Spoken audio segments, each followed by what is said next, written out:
Well, thank you so much for joining us. Now, the Economic Community of West African States, ECOWAS, has convened an extraordinary virtual summit on Thursday to address the escalating political crisis in Guinea-Bissau. The meeting brought together heads of state and government from across the region via Zoom to discuss the recent military coup that has disrupted the country's democratic process. Regional leaders have strongly condemned the coup and called for the immediate and unconditional release of President Umaru Sissoco Embalo and other detainees. The summit discussed possible measures including the imposition of sanctions, deployment of a peacekeeping or stabilization force, and intensified diplomatic pressure. The virtual summit was attended by the presidents of Nigeria, Senegal, Liberia, Cote d'Ivoire, Ghana, and the chairperson of the African Union, among others. And in the meantime, General Horta Ntam takes over leadership in Guinea-Bissau for 1 year as African Union condemns the military coup in the country.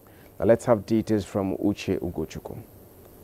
The military in Guinea-Bissau has appointed General Horta Ntam as transitional president and head of the military high command to lead the country for 1 year, following a coup that overthrew President Umaru Sissoco Embalo, who had been in power since 2020. On Wednesday, a group of military officers claimed total control of the country, a day after two leading candidates in a tightly contested presidential election each declared victory. The capital, Bissau, was quiet on Thursday with soldiers patrolling the streets, and many residents remained indoors even after the overnight curfew was lifted. In the meantime, chairperson of the African Union Commission, Mahmoud Ali Yusuf, has condemned the military coup in Guinea-Bissau. In a statement from the AU headquarters, Yusuf reiterated the African Union's zero-tolerance policy towards any unconstitutional change of government, citing the AU Constitutive Act, the 2000 Lomé Declaration, the African Charter on Democracy, Elections and Governance, and the Azuli Framework, and stressed that only the National Electoral Commission has the legal authority to proclaim official results. He demanded the immediate and unconditional release of President Embalo and all other detained individuals and called on all parties to exercise maximum restraints to prevent further escalation. Yusuf reaffirmed the AU's readiness to work closely with ECOWAS and international partners to restore constitutional order and protect the democratic process through dialogue and legal means. Uche Ugochukwu, NTA News. And in a related development, federal government of Nigeria strongly condemns the military coup in Guinea-Bissau, leading to the unconstitutional change of government that threatens regional stability. A statement by the Ministry of Foreign Affairs states that the coup represents a blatant violation of ECOWAS protocols on democracy and good governance, which explicitly rejects any ascension to power through unconstitutional means. The Nigerian government therefore calls on the authorities in Guinea-Bissau to ensure the immediate and unconditional restoration of constitutional order, guarantee the safety and security of all those detained, particularly election observers still in the country on official assignment. The federal government demands that perpetrators be held accountable while reaffirming to work closely with ECOWAS and the African Union, regional and international partners in ensuring peace and stability across the African continent. Meanwhile, the House of Representatives has urged the federal government to use all diplomatic means to ensure a safe return of former President Goodluck Jonathan from Guinea-Bissau following a military coup in that country. Adopting a motion raised by House Leader Julius Ihonbere, the House notes that government is aware that the former president is on official assignment to monitor elections in Guinea-Bissau before the military struck, leaving Goodluck Jonathan and others on the mission trapped in the West African country. Lawmakers called for necessary steps to be taken to ensure their security and safe return. Back as quickly and safely as possible. Our goal is to urge the government not to relent in that effort, to use all diplomatic means at its disposal to get our former president, a true Democrat, back to Nigeria immediately. he is trapped outside Nigeria. And like we have been discussing on the floor of this chamber, the security of lives of Nigeria should matter to us. The only thing I will add is that the importance we attach to his life should also be attached to the life of every other Nigerian. National Assembly correspondent Mitaire Ekben reports that the House of at Thursday's plenary continued debate on national security with far-reaching recommendations from lawmakers.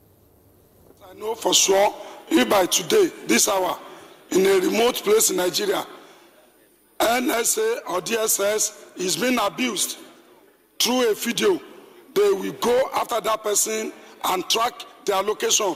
Why is this one so difficult to track? The United Arab Emirates has released names of terrorist sponsors. In this country, the names of these sponsors are yet to be released to face justice. The question is, what message are we passing? When we hear figures like 50, 70, 350, these are not just mere debtors or numbers. These are humans. These are lives. People that we swore an oath to protect. And something has to be done, Mr. Speaker. To strengthen border control, to curb arms trafficking and movement of criminal groups. Some of the conversations that you're having in this room reflected in the declaration of Mr. President. Kidnapping, murder, robbery, these cases cannot wait years. States must have the power to prosecute swiftly. Justice delayed has become justice denied in too many cases. Now turning to other issues, the 34th Assembly of the International Maritime Organization, IMO, is underway at the body's headquarters in London, with a new 40-member council set to be elected for its 2026 to 2027 biennium. Chukwunonso Wabweze in this report takes a look at the forthcoming election and Nigeria's chances of clinching one seat out of the 20 in Category C of the council. The Assembly of the International Maritime Organization is the highest governing body of the IMO, consisting 176 member states, and meets every 2 years to elect its 40-member council in 3 categories. Category A consists of 10 states with the largest interest in providing international shipping services. Category B comprises another 10 states with the largest interest in providing seaborne trade, while Category C, which Nigeria is vying for a seat, consists of 20 states not elected in categories A and B. This category has special interests in maritime transportation or navigation, and its composition ensures representation of all major geographic areas of the world. Already at its 34th regular section, which is underway in London, 11 member states have declared interest to contest for categories A and B, while 26 nations, including Nigeria, are vying for 20 seats in category C. The IMO Council election, scheduled for November 28, will be an in-person secret ballot election. Of the 26 candidates in category C, 5 are African countries: Egypt, Kenya, Morocco, Nigeria, and South Africa, with the trio of Egypt, Kenya, and Morocco seeking re-election. The newly elected council will meet on December 4th for the council's 136th session, where it will elect its chair and vice chair. With Nigeria anchoring its campaign on her leading role in maritime security and development across the Gulf of Guinea, as well as ongoing reforms in Nigeria's marine and blue economy, her emergence as an IMO Council member, maritime experts believe that this will further deepen the country's global partnership in maritime governance. Chukwunonso Wabweze, NTN News. And now for more insight on the forthcoming International Maritime Organization's council election, I'm being joined in the studio by a maritime expert, Dr. Caleb Danladi. Well, Dr. Danladi, you're welcome. Thank you so much for joining us on the news. Thank you very much for having me. Now, briefly, can you put us through the benefits and gains of Nigeria being an IMO Council member on the country's maritime sector, as well as on the Gulf of Guinea? Okay, very important. Nigeria is vying for a very important role in Category C. Category C are countries that have special interest in maritime transportation and navigation, and they are represented across the geographical zone. And it's a very, very important because 26 countries are vying for 20 positions. And we strongly believe that Nigeria stands a chance to win. Out of those 26, 20 countries are seeking for re-election, while 3 countries consisting of Nigerian, Kenya, and South African are also looking for election to be represented. So Nigerians stand a very important chance. Let's look at it. Very important when it comes to strengthening of maritime security across the Gulf of Guinea. Nigeria has done remarkably well in terms of strengthening of security through the Deep Blue projects that was implemented in the past. This had led to a drastic reduction in piracy incidents. According to the report by the International Maritime Bureau, in the past 3 years, Nigeria has not reported any single piracy incident. So that's a big plus. Secondly, Nigeria has been represented in the leadership across the maritime industry in the Gulf of Guinea. When we look at the policy implementation, Nigeria has been in the forefront in complying with International Maritime Organization. Let's also look at the Deep Blue Project program. Nigeria has also shown the political will by establishing the newly Ministry of Marine and Blue Economy and also developing a 10-year roadmap for national policy plan for marine and blue economy. It shows that Nigerians are ready to harness into the potentials of the marine and blue economy. Now, 26 countries, we understand, are vying for the Category C, available 20 seats, including 5 African countries. Now, what are the chances of Nigeria securing one of the seats, considering the country's global campaign led by the Minister of Marine and Blue Economy, Adegboyega Oyetola? Okay, Nigerians stand a higher chance, even though it's highly competitive, but Nigerians stand a higher chance. Let's look at the strong diplomatic outreach by the Honorable Minister of Marine and Blue Economy, his Honorable Oyeboyega. He has reached out to a lot of delegates, and that shows a lot of visibility. Let's also look at the maritime profile in Nigeria. Nigeria has done remarkably well.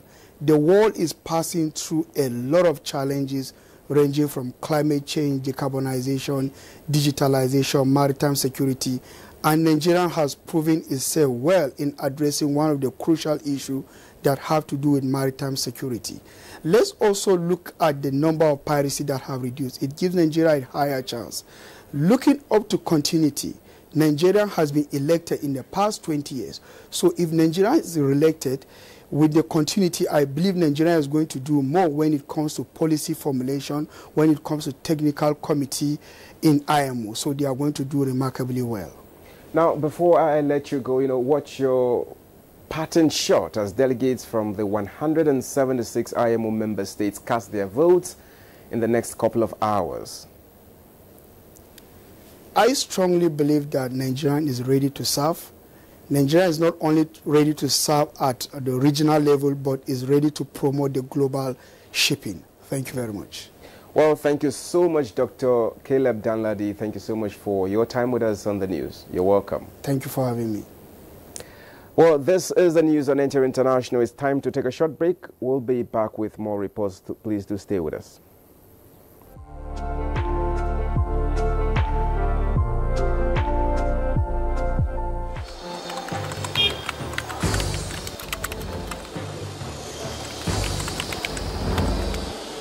You have no better friend and partner than Nigeria. Let this unveiling today be a call to conscience. Let our practitioners hold the line of truth. To the media, please inform with integrity and with a deep sense of patriotism. To our public officers, communicate with transparency. To citizens, please let us speak with empathy. Let us come together to become the voice of responsibility, the voice of the world that heals division, that inspires hope and drives development.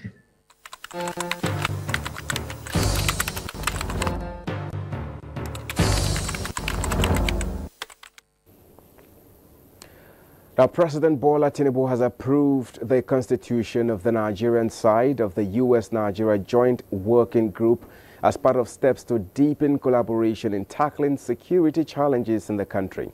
A statement by the President's Special Advisor on Information and Strategy, Bayo Onanuga, indicates that a composition of the Joint Working Group was part of the agreement reached during the recent trip to Washington, D.C.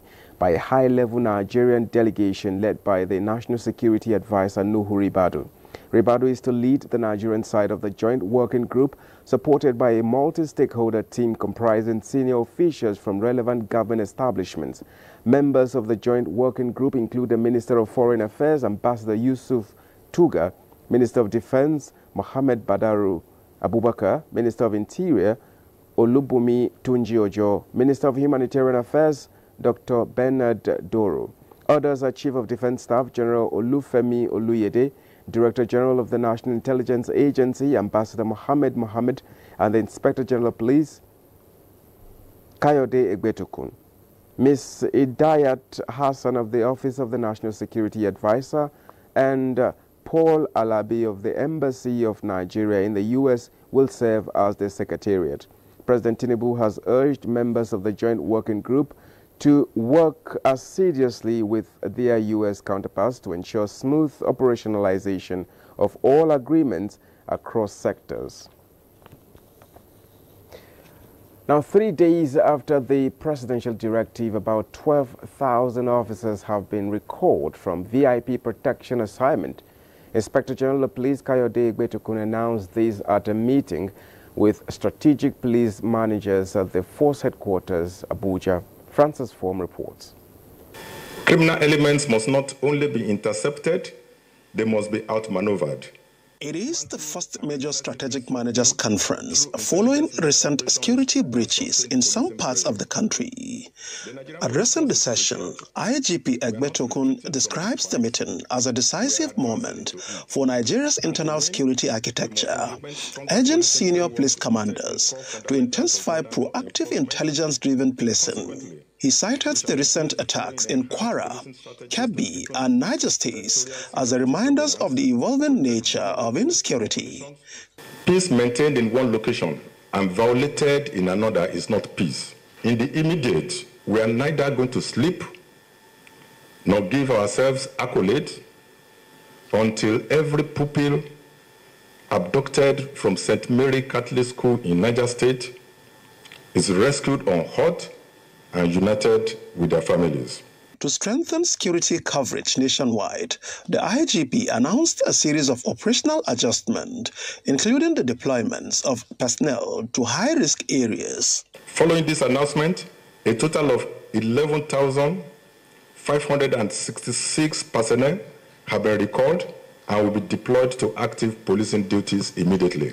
We wish to assure members of the public that this withdrawal will enable the force to expand deployment into areas where policing input has the most meaningful public safety outcomes. Egbetukun further disclosed that a total of 8,202 suspects have been arrested nationwide for crimes ranging from armed robbery, kidnapping, and illegal possession of firearms to rape and other violent offenses. A development, he says, underscores the force's renewed resolve to dismantle criminal networks across the country, charging commissioners of police to return to their commands with fresh determination. The IGP warned that the nation cannot afford excuses at this critical time, ending with a firm declaration of the force's commitment to securing Nigeria. Francis Form, NTA News. Now, Minister of Information and National Orientation Mohammed Idris wants members of the APC support groups to also serve as watchdogs of the party's manifestos and the administration's 8-point agenda. And this was at the maiden meeting between the government spokesman and leaders of various APC support groups held behind closed doors. Saliu Abdullahi Gwana reports. These are the faces behind those who carried the party's flag and provided support at the podiums at the polling units that led to the victory of APC at the center. We still remain steadfast in our support for the government. We are part of the system, So if it is good, it's for us. If it's bad, for us. And that is why we are happy that you grant us this audience. Before the closed-door session, the minister updated them about the administration's performance within the last 2.5 years of its first-term mandate. Mr. President declared a state of emergency on security, authorizing the recruitment of additional personnel into the army and police and announcing fresh support for existing security outfits created by the state governments. He has also called on the National Assembly to expedite legislative action on the establishment of state police. The newly established Ministry for Livestock Development and the state governments will continue to work together to put a stop to open grazing and replace it with ranching. The Tinubu administration is laying a strong foundation for Nigeria's future by creating more opportunities for our youth, who constitute more than 60% of the entire population of Nigeria. We have an unprecedented number of youth heading ministries, departments, and agencies. Like its bold signature campaign messages, he said the administration is creating a sustainable future for Nigeria and Nigerians. Being a first interactive platform, their energy seems undiluted and their commitment steady for future engagement. In Abuja, Salihu Abdullahi Gwanara, NTA News. Now, the federal government has launched a national agricultural traceability and environmental monitoring framework to protect Nigeria from losing over $4 billion in annual export revenue due to the European Union's new deforestation-free regulation, EUDR. Musa Babali reports that the government released a white paper outlining Nigeria's EUDR compliance strategy. The European Union has introduced the EU Deforestation Regulation, EUDR, which requires that certain commodities and products sold in or exported to the EU are not linked to the deforestation or forest degradation. To comply with the regulation before 30th December 2025 deadline, Nigeria has shown strong commitment to meeting this deadline. The Federal Ministry of Agriculture and Food Security therefore released a white paper outlining the country's EUDR compliance strategy and signed a memorandum of understanding with the National Space Research and Development Agency, NASDRA. Under the MOU, NASDRA will provide satellite imagery, real-time monitoring, geospatial mapping, and technical expertise. The ministry will oversee farmer registration, policy integration, and the nationwide rollout of the traceability framework. Nigeria faces the risk of losing over $1 billion in direct export earnings and more than $3 billion in total economic value each year if we fail to adopt. We cannot allow this level of exposure to place our farmers or our national economy at a disadvantage. The foray of Nigeria into space is not an ego tripping, sir. It is because of the needs for food security, infrastructure development, national security, and many more. President Bola Tinubu has approved the acquisition of 4 new Earth observation satellites, 3 high-resolution optical satellites, and 1 synthetic aperture radar satellite to boost Nigeria's geospatial capabilities in agriculture, security, and infrastructure monitoring. Musa Baba Aliyu, NTA News. Governor Francis Iwifuru has presented the 2026 budget estimate of 884,868,327,429 naira 94 kobo to the Ebonyi State House of Assembly for consideration and passage into law. Caleb Ogbona reports. Demonstrating prudent fiscal management and enhanced financial transparency, which shows an opening balance of 17 billion naira for the incoming year, Governor Francis Iwifuru, in compliance with Section 121 of the 1999 Constitution as amended, presented a proposed budget of over 884 billion naira for the 2026 fiscal year before the State House of Assembly. He emphasized that the budget serves as a strategic roadmap for a new Ebonyi state, driven by innovation and transformative projects. We have instead this great budget of the year 2026, a budget of actualization and hope. We are confident that if we do our best as we plan to, this budget will guarantee industrialization, economic growth, and improved standard of living. Today, I lay before you the 2026 appropriation bill, crafted with the sweet tear, dream, and aspiration of our people. I present it with humility, faith, and hope. To the people of Ebonyi, I reaffirm my vow that as long as I remain your governor, I will never betray your trust. I will continue to govern with transparency. I will continue to listen. I will continue to prioritize your welfare above every political consideration. For the Speaker, Ije Moses Odunwa, and other members of the State House of Assembly, the budget, which prioritizes education, infrastructure, healthcare, economy, and human empowerment, will receive prompt legislative action. The 2026 proposed budget of 884.86 billion naira, which is 64.88% higher than that of 2025, is the highest in the state's history. A breakdown shows that 84.70%, which is 749.49 billion naira, has been allocated to capital expenditure, while 15.30%, which is 135.38 billion naira, is for recurrent expenditure. In Abakaliki, Caleb Obonna, NTA News. Now a quick look at Friday weather prospect in Nigeria and other parts of the world.